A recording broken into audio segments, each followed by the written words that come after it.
Saber qué sucedió y extraer experiencias de la historia es vital para no repetir los errores del pasado, para comprender el presente y para no arriesgar nuestro futuro. Bienvenidos a Claves, y esta es una coproducción de la televisión alemana Deutsche Welle. Mi nombre es Gonzalo Ernesto Cáceres y también estamos aquí en El Salvador trabajando con la televisión de El Salvador, y en la moderación me acompaña Vanessa Zelaya del canal salvadoreño. Bienvenido, Gonzalo, muchísimas gracias, un placer tenerte nuevamente en el país y discutir estos temas tan importantes para la región. Pero te invito a que conozcamos a nuestros invitados. Queremos darle la bienvenida a Daniela Brunet. Ella es directora de Equipo Maíz, una iniciativa dedicada a encontrar el rescate y la promoción de la memoria histórica. Bienvenida. Gracias. También queremos darle la bienvenida a David Morales. Él es procurador para la defensa de los derechos humanos de El Salvador. Bienvenido, procurador. Muchas gracias. Queremos también agradecerle a Miguel Montenegro. Él es el director de la Comisión de Derechos Humanos de El Salvador. Bienvenido. Muchas gracias. Y finalmente queremos darle la bienvenida a Roberto Cuellar. Él es el coordinador del Instituto de Educación en Derechos Humanos en Centroamérica y el Caribe de la Organización de Estados Iberoamericanos. Bienvenido. Agradecido con ustedes. Muchas gracias también de mi parte. Y El Salvador y otros pueblos de Centroamérica y el mundo tienen un doloroso pasado. ¿Por qué es necesario fomentar el recuerdo? ¿Por qué no hay que hacer borrón y cuenta nueva y olvidarse de esos momentos tan tristes como algunos quisieran, don David? En El Salvador sufrimos un genocidio en 1932 y en el contexto de un conflicto armado 50 años después estábamos viviendo hechos tan terribles y similares como las grandes matanzas de 1932. Como es un derecho de las víctimas, el derecho de acceso a la verdad, el derecho a saber, el Estado está obligado también a garantizar ese derecho y por tanto la memoria histórica, el deber de recordar es una obligación de Estado. Tiene estas dos dimensiones: derecho individual de las víctimas y colectivo para toda la sociedad, y obligación del Estado de recordar como garantía de no repetición. Es una obligación de derechos humanos recordar. Procurador, retomando un poco sus palabras, hay una gran pregunta, y Miguel, que ha estado muy compenetrado en la Comisión de Derechos Humanos, ¿a quién le corresponde retomar este pasado? ¿A quién le corresponde? ¿A los jóvenes o a todas esas poblaciones que vivieron estos momentos difíciles? Bueno, yo considero que nos corresponden a todos, pero se puede focalizar como una preparación hacia esa juventud que está hoy en día y que viene posteriormente a conocer ese pasado, esa historia tan lamentable, tan desastroso para todos los familiares que buscan a sus seres queridos hoy desaparecidos. ¿Y hay un modelo a seguir o cada pueblo tiene que buscar su propio camino para encontrar la verdad y al mismo tiempo analizar el pasado con una visión de futuro? Lo hizo Costa Rica en su momento, en el año 48 y el 50, y terminó con el ejército. Lo hizo Chile, su país, Argentina, Perú. Colombia lo está haciendo en este momento. ¿Por qué no en Centroamérica hacer un esfuerzo más concertado, orientado y dirigido a la educación? Es muy, en este momento, muy precario el sistema educativo para abrirse a la historia del pasado reciente en la región centroamericana, a excepción increíblemente de Costa Rica, que tuvo un conflicto en el año 48, 2.500 personas murieron, fue un conflicto de proporciones importantes para ellos y ellas, y creó un sistema educativo en que la historia del pasado, en la historia reciente de Costa Rica, está involucrada como currículo oficial de la educación. Este es un informe especial. Muy buenas tardes, es un gusto saludarte, saludar a la estimable audiencia y hacerles también un llamado a la calma. Sabemos que hace algunos minutos se ha sentido un sismo de magnitud moderada en varias zonas de San Salvador, y les quiero decir pues que ya los mecanismos de nuestro sistema de protección civil se están activando y por lo tanto pues que atiendan cualquier llamado que haga el sistema de protección civil. En relación a la cumbre, pues estamos aquí ya en Veracruz Como sabe, se han desarrollado algunas actividades previas, dentro de las que destaco dos, que son a nuestro juicio de las principales. En primer lugar, el foro que estaba organizado para los jóvenes y cuyo lema central era innovación para la inclusión de la juventud. Este ha sido un foro muy importante porque plantea una serie de conclusiones que los jóvenes van a presentar a la cumbre de jefes de Estado y de Gobierno, y algunos de los énfasis vale la pena mencionar que están en el área de la educación, que ya había sido un tema planteado por el presidente Salvador Sánchez Serén, no solamente la educación como herramienta de desarrollo, de innovación para las nuevas generaciones, sino también la educación como una herramienta que puede impulsarse en el espacio iberoamericano a través de la homologación de títulos, de la movilidad académica y ojalá también de la movilidad profesional. Por otra parte, se ha tenido una reunión de los directores y jefes de cooperación del espacio iberoamericano, donde estuvo presente pues el viceministro Jaime Miranda, y ahí tenemos una noticia muy importante que anunciar, y es que los directores de cooperación del espacio iberoamericano han reconocido a El Salvador para que sea en adelante la sede de la Secretaría Técnica del Mecanismo de Cooperación Sur-Sur de la Secretaría General Iberoamericana. Entonces asumimos con humildad pero con mucho empeño ese reto, y vamos a estar compartiendo con ustedes más detalles sobre esa tarea que estaremos asumiendo como país.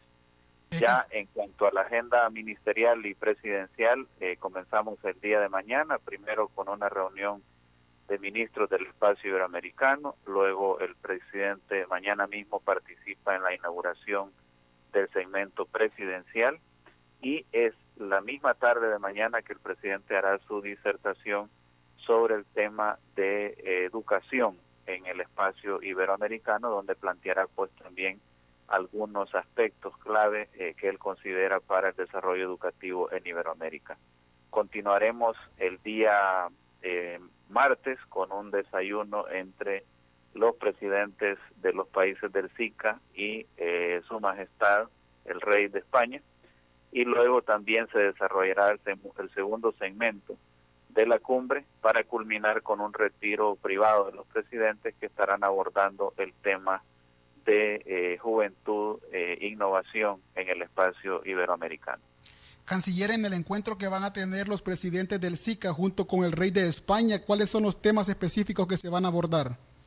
Bueno, además de los temas de seguimiento que tenemos a la estrategia de seguridad centroamericana, al acuerdo de asociación entre la Unión Europea y Centroamérica, también estaremos abordando, a iniciativa nuestra también, pero por interés de las autoridades españolas, el plan de la Alianza para la Prosperidad en el Triángulo Norte, que hemos presentado recientemente en Washington y que también estamos presentando a otros espacios de cooperación, a otros países amigos como lo es España, para contar con su apoyo decidido también en la implementación de la Alianza para la Prosperidad en el Triángulo Norte. Entonces, esos son algunos de los aspectos que abordaremos: seguridad, acuerdo de asociación y el plan de la Alianza para la Prosperidad en el Triángulo Norte.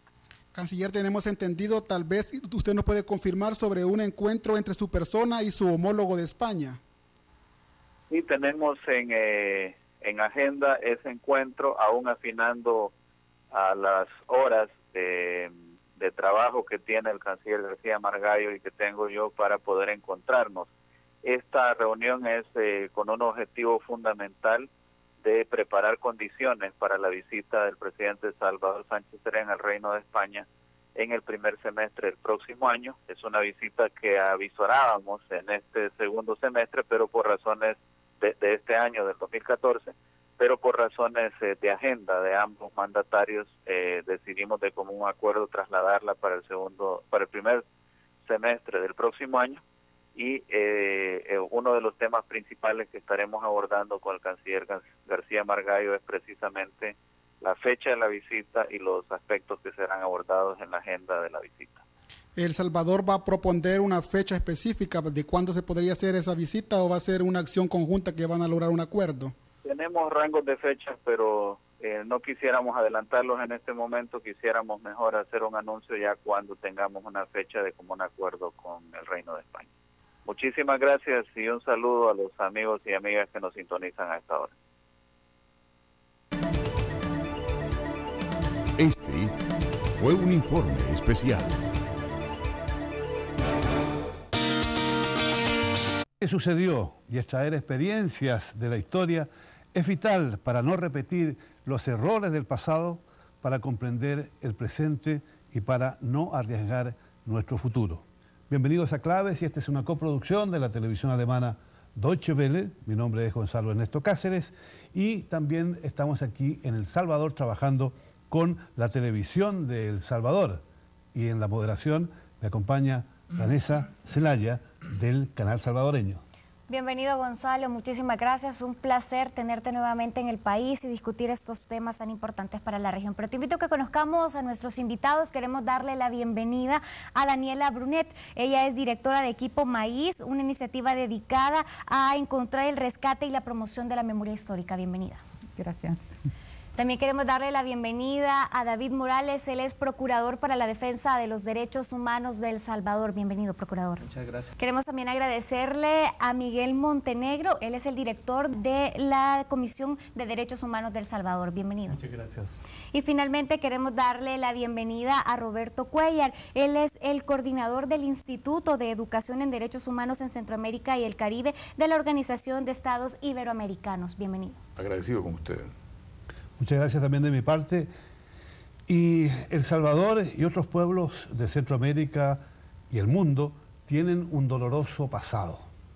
¿Por qué es necesario fomentar el recuerdo? ¿Por qué no hay que hacer borrón y cuenta nueva y olvidarse de esos momentos tan tristes como algunos quisieran, don David? En El Salvador sufrimos un genocidio en 1932 y en el contexto de un conflicto armado, 50 años después estábamos viviendo hechos tan terribles y similares como las grandes matanzas de 1932. Como es un derecho de las víctimas, el derecho de acceso a la verdad, el derecho a saber, el Estado está obligado también a garantizar ese derecho y por tanto la memoria histórica, el deber de recordar es una obligación de Estado. Tiene estas dos dimensiones: derecho individual de las víctimas y colectivo para toda la sociedad, y obligación del Estado de recordar como garantía de no repetición. Es una obligación de derechos humanos recordar.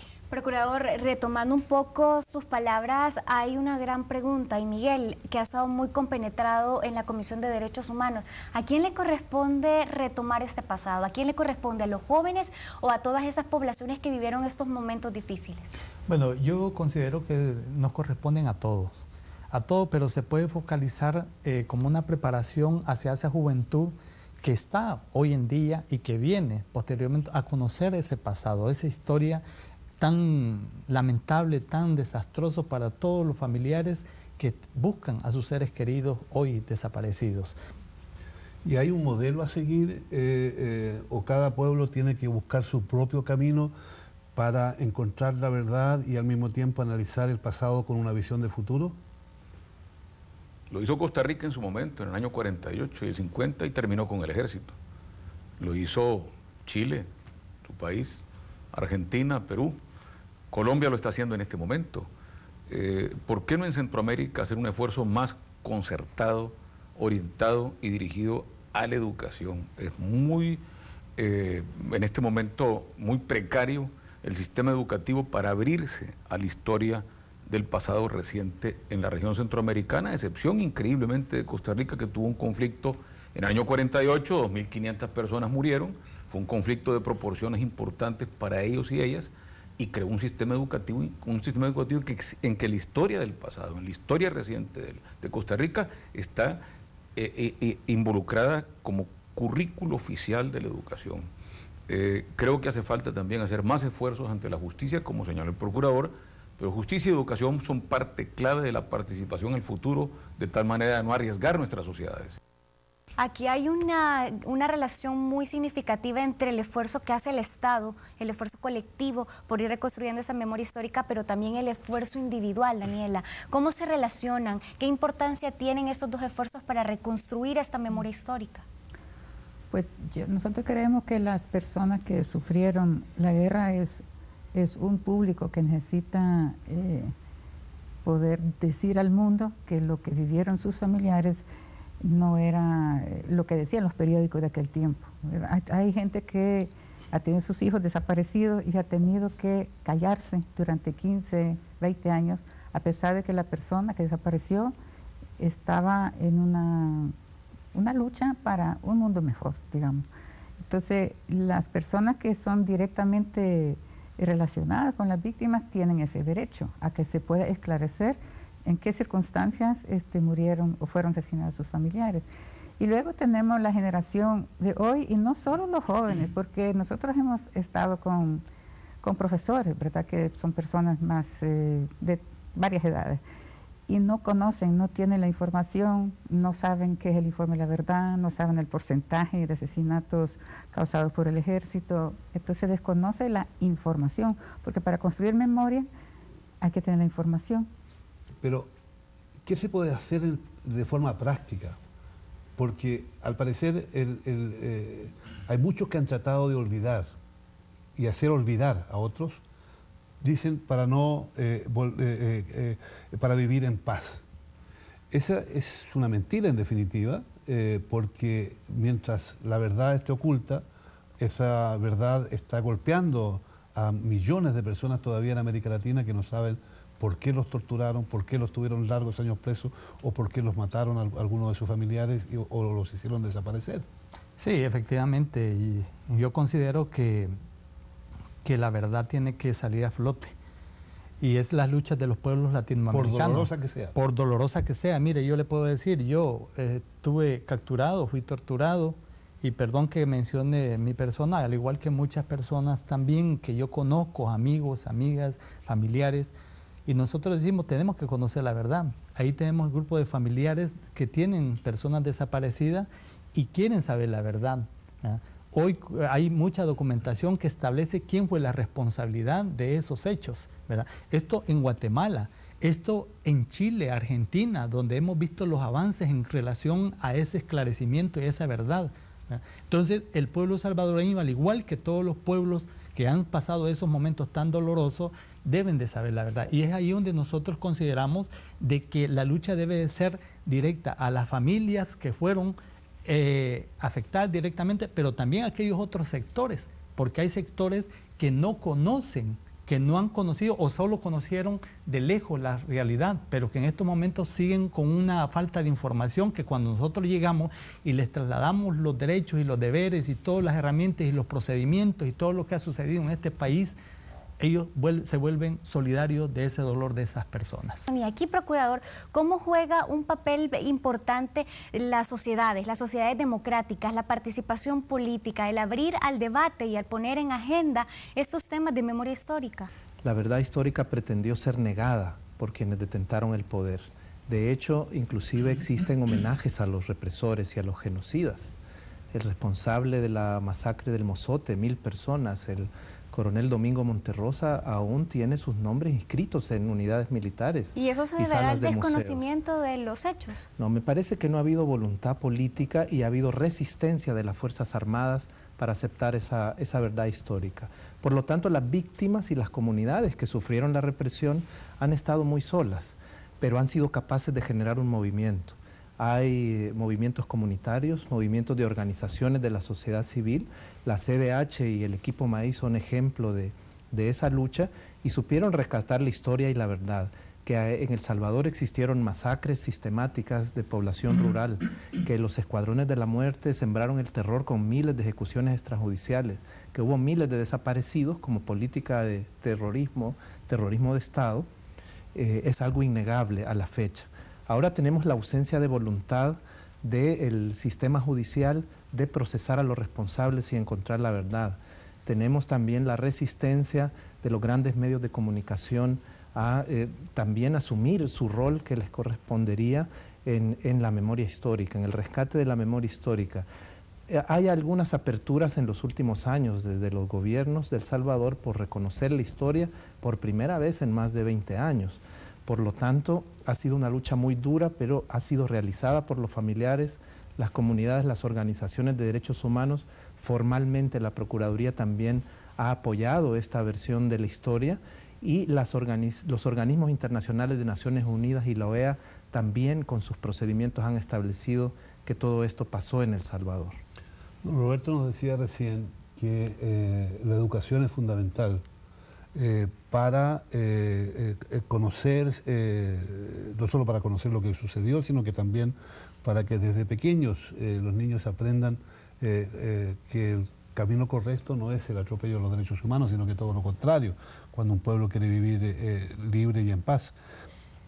Pero nos encontramos con que sectores políticos, grandes grupos mediáticos han ignorado siempre todo esto, que los gobiernos no han tomado medidas para, como lo hizo Alemania, esto sea una materia que preocupe a la gente todos los días y a lo largo de los años. Ustedes son una pequeña luz de esperanza, el Grupo Maíz, que es una editorial. ¿Cómo nació esta editorial? ¿Qué hacen? ¿Y por qué lo hacen? Nosotros nacimos en 1980 como un esfuerzo de contribuir a proporcionar información e interpretación de información en las comunidades de base de aquel entonces. Estamos al principio de la guerra. A través de los años vimos que la metodología de educación popular, como era muy vivencial, dibujos, era un poco inofensiva frente a los posibles orejas que podían estar viendo qué es lo que se hacía. Entonces fuimos evolucionando y vimos que era importante recuperar la memoria de Monseñor Romero. Monseñor Romero fue nuestro primer gran personaje, para decir así, lo mantenemos. Entonces, mantener vivo ese recuerdo fue toda una lucha en los 80, porque ahí teníamos la iglesia oficial que no mucho se dedicaba a eso, ¿verdad? Entonces, y luego fuimos, sin planificarlo, la gente empezó a traernos fotos de desaparecidos, de personas asesinadas durante la guerra. Entonces dijimos, bueno, vamos a archivar esto, vamos a recoger unos datos. Y esto nos ha llevado ya a tener un archivo un poco más formal, digamos, que son casi 3.000 fotos que tenemos. Claro, no es ni un porcentaje de lo que debería de estar ahí. ¿A quiénes les interesa mantener oculto esto? Porque hace algunos años era imposible tener un panel, tener a 4 personas discutiendo acerca de un tema de memoria histórica de un conflicto armado de los países. ¿A quién le interesa mantener en la actualidad oculto este tema?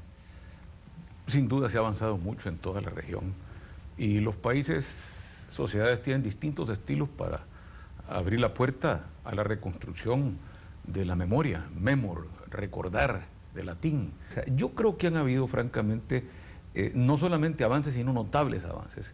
El hecho de que el Estado de El Salvador concurra sin remilgos y sin problemas ante la Comisión y la Corte Interamericana de Derechos Humanos es un avance, realmente. Esto era impensable. Mire, cuando litigué después de la muerte del arzobispo Romero ante los organismos internacionales, llevando casos entre el 80 y el 85, miles de casos que la Comisión producía, generaba, y el socorro jurídico del arzobispado igual, los gobiernos rechazaban completamente la presencia de los litigantes en ese momento. Hoy no, hoy participan, se habla de eso. Hace falta un esfuerzo de voluntad y en países como el nuestro, El Salvador, hace falta tumbar definitivamente la ley de amnistía para la consolidación de la paz en El Salvador. Fíjese qué contradictorio el nombre de esta legislación. El 25 de octubre del año 2012, la Corte Interamericana de Derechos Humanos colocó un hito, el primer hito en la ruta de desmontar la amnistía acá. Eso sucedió en Argentina. La reconstrucción de la memoria argentina se hizo por medio de los juicios a las juntas. Recuerden, conceda a los jueces también, no solamente a los educadores, otorgue a los jueces también esa capacidad de proceder de oficio en la convencionalidad del sistema interamericano para llevar los procesos que pongan las víctimas en la mesa judicial. A mí me parece que hay sectores que nosotros podríamos señalar, sectores del ala militar, de aquello que le llamamos nosotros antes la tandona, y se sigue hablando de la tandona, ¿verdad? De un sector empresarial grande, de sectores de políticos también que han estado muy inmersos a que esa verdad no salga o a ocultar la realidad, ¿verdad? Porque a ellos precisamente les favorece de que existe esta ley de amnistía precisamente para ocultar esa realidad. Y aquí traigo a cuenta el caso, últimamente el caso de los padres jesuitas, ¿verdad? Juzgado en la Audiencia Nacional Española, en la cual ahorita han vuelto nuevamente a ver la posibilidad de investigar el caso o proceder bajo el nuevo tema como es el Estamos caso hablando de un lesa asesinato humanidad. masivo de sacerdotes jesuitas. Exactamente, aquí en El Salvador. Aquí en El Salvador, que nuevamente la Audiencia Española ha vuelto nuevamente a proceder a la investigación y el proceso mismo contra los militares señalados. Entonces, hay muchos que están inmersos en esa situación, y aquí también quiero señalar inclusive un alto militar señalado que ahora va como candidato a diputado por un partido de derecha en este país, ¿verdad? Un militar señalado, y qué se lo pretende hacer con esta situación, ¿verdad? ¿Ocultar o qué? Entonces, yo creo que ahí es donde la lucha que las organizaciones, que toda la sociedad salvadoreña estamos comprometidas con los familiares y con las víctimas para esclarecer toda esa verdad y no dejarse dominar por aquellos sectores que han querido ocultar esa realidad. Hablamos de voluntad política, hablamos de una ley de amnistía en El Salvador que la han categorizado organizaciones de derechos humanos como el principal obstáculo para la impunidad. Pero ¿qué escenario se tiene en la impunidad cuando vemos que en algún momento reconstruir esa memoria histórica ha sido algo difícil? ¿Qué organizaciones y qué instituciones tienen el papel de involucrarse para reconstruir realmente esa memoria histórica? Bueno, el tema de la amnistía es un tema, una decisión política contraria a los acuerdos de paz. Debemos empezar por ahí.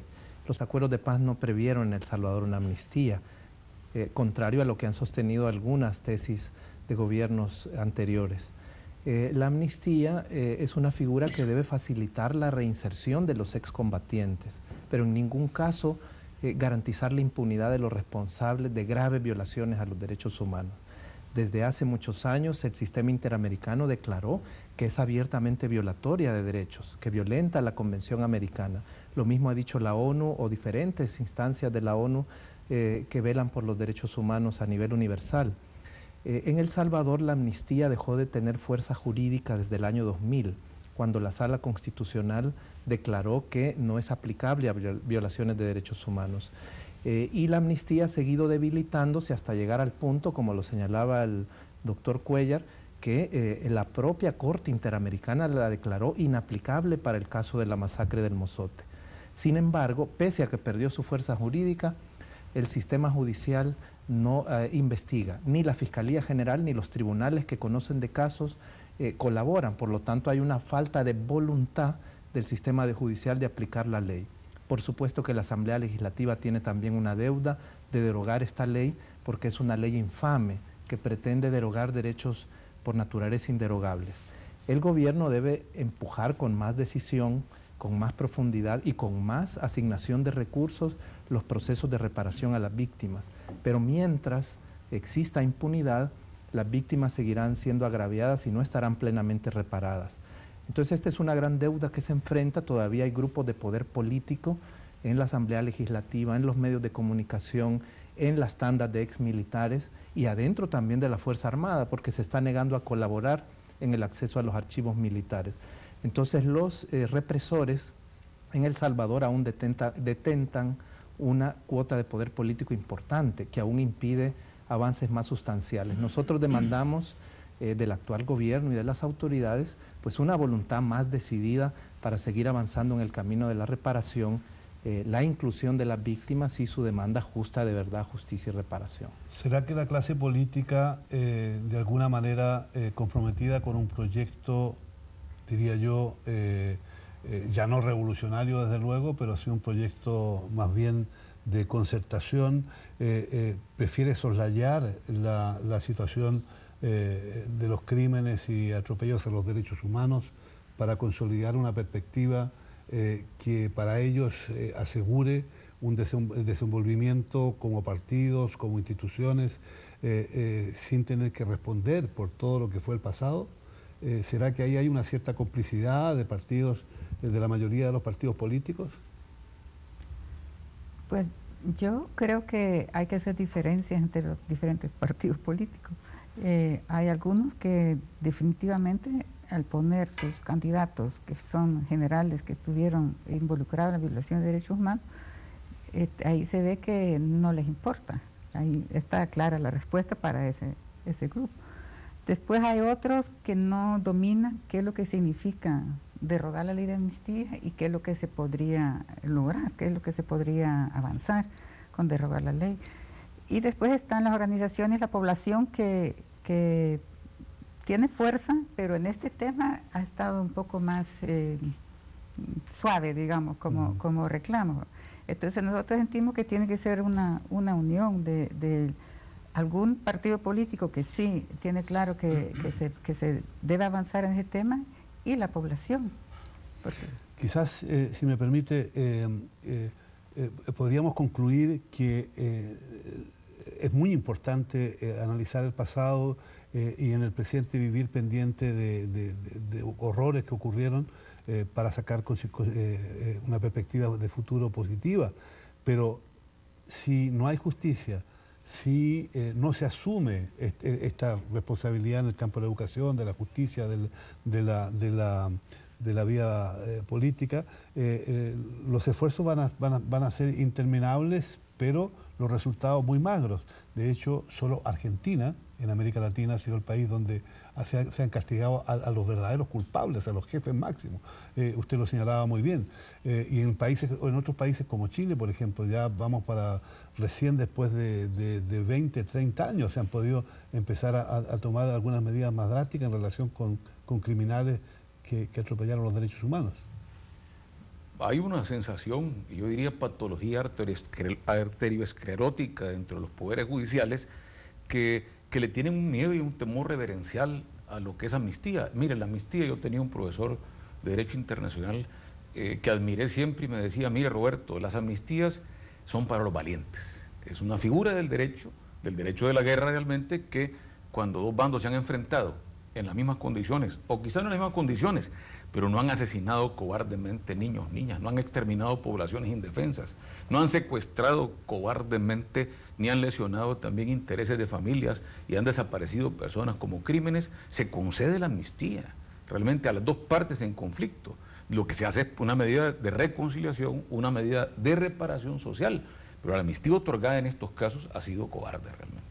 Ha sido un acto para cobardes, para proteger cobardes. En Argentina, si algo se le debe a la cultura de derechos humanos en toda América, a Néstor Kirchner, es precisamente haberse empeñado en tumbar, en derrotar y en desmontar y revocar las leyes de obediencia de vida y punto final. Y lo hizo con capacidad oficial. No transó con partidos de izquierda ni con derecha tampoco en el Senado argentino, en el Parlamento argentino. No creyó, jamás pensó él que concesión política se confundía con principios y criterios de humanidad también. Si algo se le debe a Kirchner, otros problemas no me meto, es precisamente para la cultura de derechos lo que usted plantea. Llevó, renovó y abrió de nuevo las compuertas judiciales para que esto se aclarara. Con ello vino un movimiento importante de reconstrucción de la memoria. Hoy me estaban comentando del Ministerio de Educación que van a crear una escuela dentro de la ESMA, la Escuela de la Superior de la Armada Argentina, van a crear una escuela de derechos ahí, curricularmente aceptada, dispuesta por la Constitución argentina y además por las leyes de educación. La educación no es popular en este caso, tiene que ser oficial y pública. Y por otra parte la justicia igual, lo mismo. La reparación, y retomando las palabras, Roberto, porque habla de algo que a veces olvidamos y que es fundamental, es la reparación de las víctimas, porque los esfuerzos encaminados por los estados de hacer justicia y de combatir la impunidad llegan a un objetivo común, que es la reparación de las víctimas. Al final los afectados, no solo las víctimas directas que sufrieron tortura y desaparición, sino que las víctimas indirectas, que son todos los familiares. Miguel, ¿cuál es el escenario para la reparación cuando vemos esta voluntad política, cuando vemos todos estos obstáculos en el tema de memoria histórica? Yo creo que Roberto ha señalado algo muy importante en la Argentina. Ese es un proceso de reparación, inclusive, lo cual hace falta en este país. En este país se trata que a la población víctima se le repare lo que aquellos cometieron, ¿verdad? Aquellos que destruyeron, ¿verdad?, la moral de la población, de aquellas personas torturadas, de los familiares desaparecidas, ¿verdad? Todo eso debe de ser reparado, ¿verdad? No solamente el aspecto económico, sino el moral, el psicológico, todo que es tan necesario. Aquí no hay un programa integral de atención psicológica masivo en este país. Impacta en la sociedad, claro, el que haya una sociedad tan lesionada y que no haya superado un conflicto tan difícil. Sí, claro, porque esto lo que llega es a ver lo que tanto se habla, no solamente en este país, sino a nivel internacional, la impunidad que persevera en este país. Ese es el gran problema. Entonces, el reto está, para reparar tenemos que tener un sistema de justicia independiente, claro, que no sea temeroso, que no sea obediente a intereses, sino que sea obediente a un sistema democrático o bajo la Constitución de la República, que es lo que hace falta en este país. La reparación para las víctimas debe ser, y aquellos responsables de esos crímenes, que Roberto bien lo señalaba, de esos crímenes que en vez de pagar están siendo premiados o protegidos, ¿verdad?, por un sector político y también por el sistema de justicia en este país. Ahí tenemos que empezar, y ese es el reto que toda la sociedad salvadoreña y toda la sociedad latinoamericana tenemos con las víctimas y sobre todo con la democracia de un país que queremos que avance. En general, uno que ha vivido en Alemania sabe perfectamente que en ese país se ha avanzado muchísimo en el terreno de la reconciliación, pero no sobre la base del esfuerzo solo de algunos grupos defensores de derechos humanos, sino que un esfuerzo colectivo de primer nivel. Y tan colectivo y tan importante de primer nivel que se dieron de inmediato una nueva constitución política del Estado que coloca en sus 10 primeros artículos la defensa de los derechos humanos. Aquí hay una deficiencia legal y junto con ello un olvido que acentúa el autoritarismo, el clasismo y al mismo tiempo mantiene en la indiferencia el dolor de las víctimas de los derechos humanos. Me parece que la deficiencia no es legal. Nuestra Constitución, que surgió en tiempos también de conflicto armado, pero tuvo una reforma importante para el proceso de paz, es una Constitución garante de derechos. La dignidad humana es la razón de ser de la actividad del Estado, según el artículo 1 de la Constitución, y tiene un desarrollo importante. Las leyes internas también han avanzado con algunos contraprocesos, como ocurrió en el sistema penal después. Pero tenemos en general un marco jurídico garante, tratados de derechos humanos ratificados en un número también importante, aunque otros están siendo bloqueados por grupos de poder político, como las convenciones para prevenir las desapariciones forzadas. Pero me parece que el fallo no es legal. Ha sido un modo de gobernar posacuerdos de paz que trató de imponer impunidad, de imponer el olvido como las normas, discriminar a las víctimas. Y hay un tema grave en esto, y es que el proceso de paz y la Comisión de la Verdad plantearon la necesidad de una reforma del sistema de justicia. Esta reforma fue bloqueada por intereses de poder, nunca se realizó, y después fuimos un Estado débil para administrar la violencia de la posguerra y el surgimiento de las nuevas modalidades de crimen organizado y violencia de pandillas en el país. De tal manera que esta debilidad de origen, este abandono de esa rama importante de los acuerdos de paz, que era reforma del judicial, no se produjo y pagamos dolorosamente sus consecuencias con la impunidad de la violencia actual. Es necesaria esa reactivación de la justicia, pero también es necesario un esfuerzo profundo en las políticas de educación y en las políticas culturales desde los diferentes poderes del Estado. En El Salvador todavía encontramos políticos en puestos importantes de poder, particularmente en la Asamblea Legislativa, que reaccionan casi ideológicamente frente a este tema. Rechazan de tajo los nuevos tratados de derechos humanos, rechazan las conmemoraciones a las víctimas, declaran días nacionales por temas de menor relevancia, pero niegan el día en memoria de las personas desaparecidas. Este tipo de actitudes parecen ser también actitudes políticas que a nivel cultural nosotros debemos derrotar en el país. Procurador, cuando habla usted de esto, y creo que aquí nos trae el análisis, algo que lo venimos hablando, que lo ha venido trabajando tanto la Procuraduría como la Comisión y como muchos organismos en el país y a nivel de Centroamérica. ¿Cuál es el camino entonces? Si hablamos de un sistema judicial, si hablamos de una voluntad política, Daniela, ¿cuál es el camino que se debe seguir y qué podemos recoger de todas las víctimas de estos conflictos? Pues yo creo que el camino ya está emprendido. Entonces hay que seguir profundizando los esfuerzos que hay en este momento, porque sí hay esfuerzos. Entonces no, tampoco todo está perdido, ¿verdad? No está el esfuerzo a la dimensión que debería estar, porque nosotros por lo menos quisiéramos ver enjuiciados a algunas personas de esos crímenes, porque a esos tendríamos que llegar, ¿verdad? Entonces el camino está emprendido, hay búsqueda de ciertos grupos para construir. Este gobierno ha abierto ciertas puertas, no todas todavía, ¿verdad? Pero nosotros creemos que sí hay ciertos avances, que es suficiente, no. Y que se tiene que empujar desde las víctimas, desgraciadamente sí, ese ha sido el caminar, pero también ha sido el gran coraje de las personas de demostrar que ese tema es vital. O sea, la gente que dice no hay que abrir heridas, porque esa es la frasecita, ¿verdad? La herida ya está abierta. O sea, lo que se trata es de ir sanando heridas, pero la herida sí está abierta. Entonces, con la reparación, con los juicios, llegaríamos a poder sanar las heridas.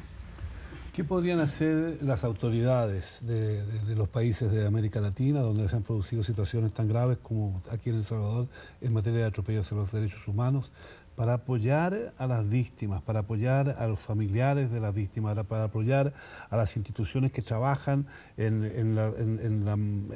descubrir la verdad histórica y mantener vivo el recuerdo con una perspectiva de un futuro diferente, de tal manera de que lo que otros países han logrado, o sea, no solo vivir en paz, sino que al mismo tiempo hacer que la paz también sea interna, que las personas puedan saber qué pasó y al mismo tiempo contar qué sucedió para que no vuelva a ocurrir. ¿Qué deberían hacer las autoridades en concreto en este país? Me refiero no solo al Ejecutivo.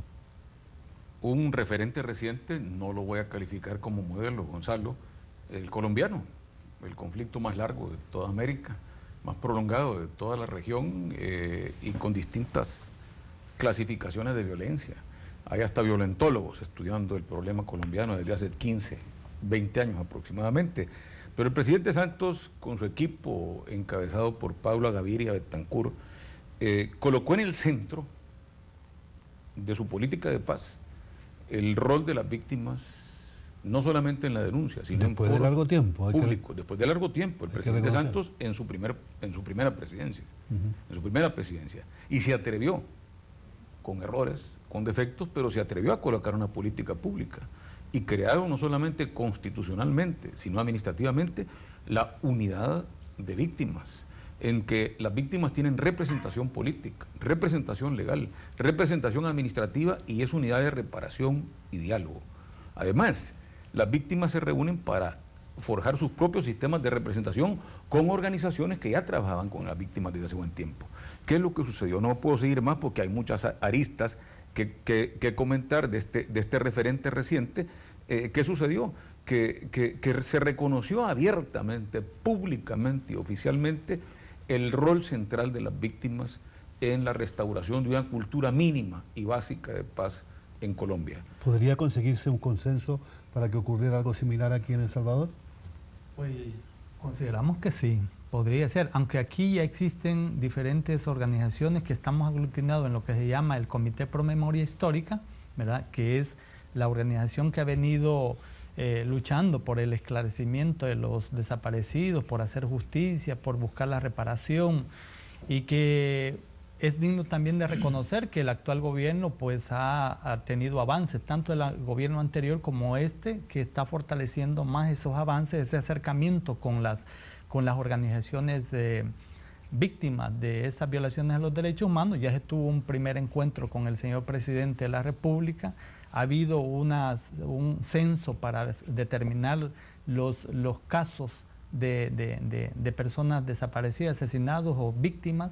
Eso es muy importante de reconocerlo, pues, ¿verdad? Pero hace falta más avances todavía, que yo creo que falta todavía. Yo creo que se ha venido hablando mucho de la reparación, ¿verdad? Esa reparación, y lo otro es sobre el proceso de juzgamiento a los hechores.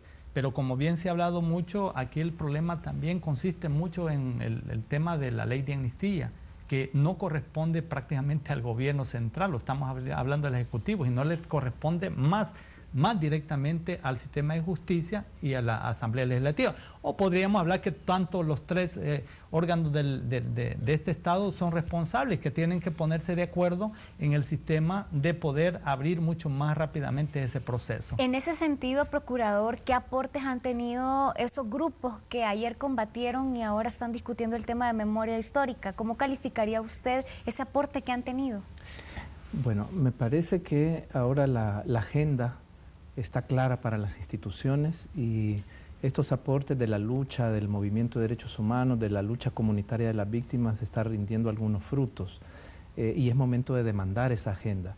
El Ejecutivo ya dio pasos importantes. El presidente anterior hizo sus actos de perdón y aprobó un decreto de reparaciones con un programa. Este decreto está siendo empujado por el gobierno actual del presidente Sánchez Serén. Se ha creado ya el registro de víctimas. Hay una serie de medidas que incluyen la participación de las víctimas en la planificación de la programación, por ejemplo, de los medios públicos, en la reforma de la currícula educativa.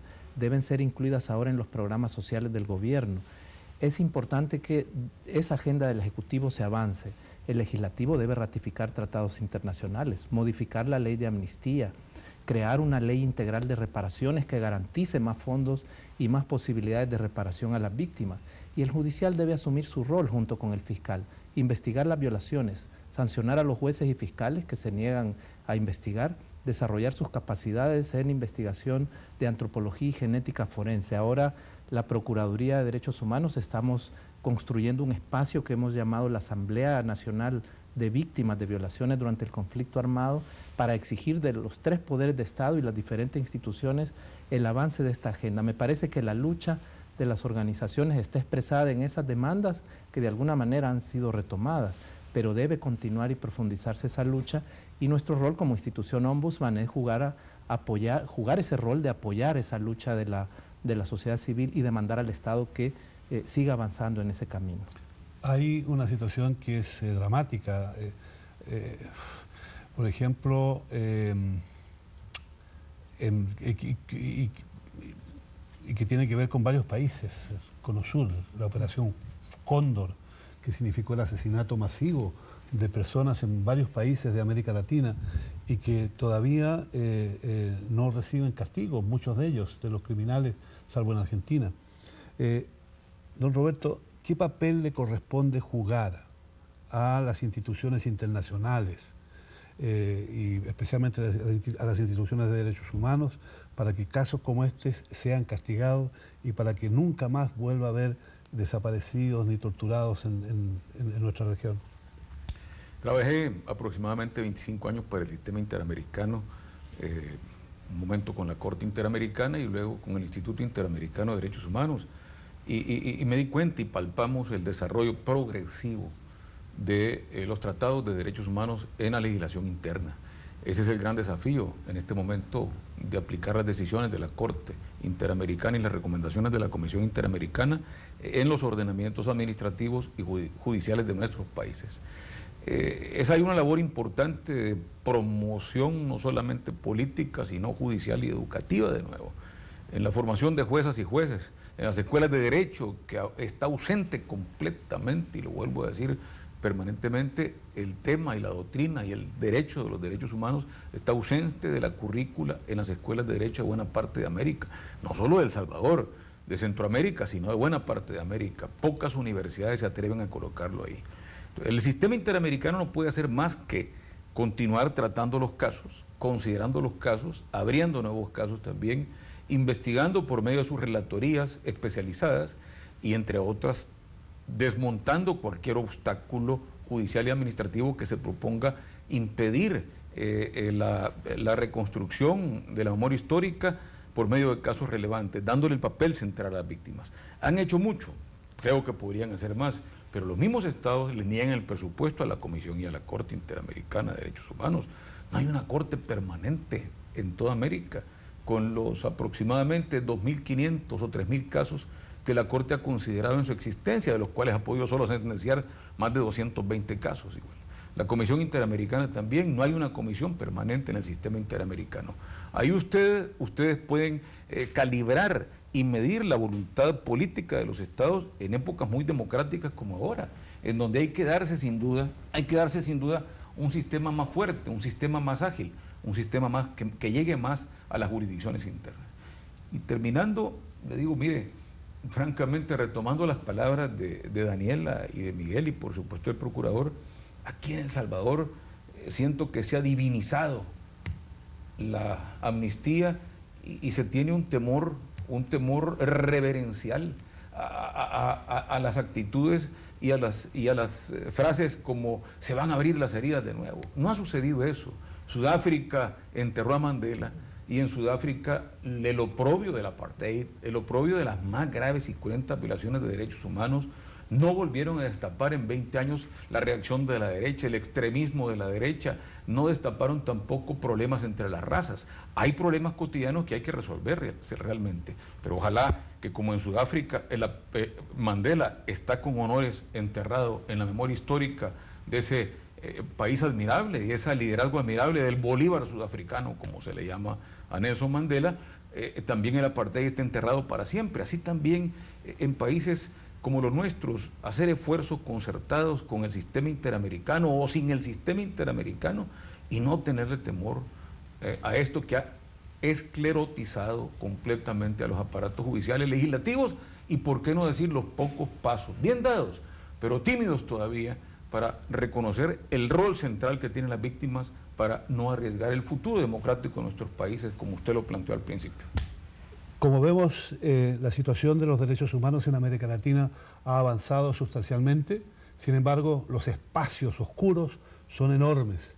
Y no solo en relación con la situación que han vivido los luchadores por la justicia social, por realizar transformaciones y cambios, sino que también las víctimas de verdaderas atrocidades, genocidios, nuestros hermanos de los pueblos aborígenes que siguen ocupando el lugar más atrasado en lo que son la defensa de sus derechos y en lo que son también la reparación de los crímenes que se han cometido a lo largo de la historia en contra de ellos. Gracias por acompañarnos, gracias por estar con nosotros.